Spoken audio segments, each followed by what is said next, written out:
படித்தவுடன் அதிர்ந்து போனார்.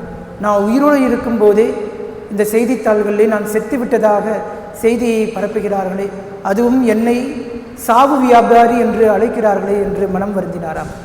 தான் கண்டுபிடித்த இந்த டைனமைட் வெடிமருந்து மக்களுக்கு நலனை கொடுப்பதற்கு பதிலாக மக்களுடைய அழிவுக்கு காரணமாக இருக்கிறது.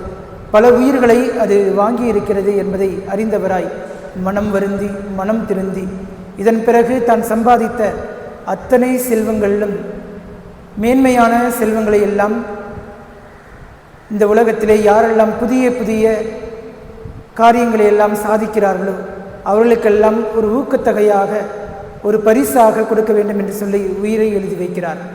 அவ்வாறு அவர் எழுதி வைத்தது தான் நோபல் பரிசு என்று இன்றைய நாளிலே நாம் பார்க்கின்றோம். அந்த நபர் வேறு யாரும் அல்ல, டைனமைட் வெடிமருந்தை கண்டுபிடித்த ஆல்ஃபிரட் நோபல் என்பவர்.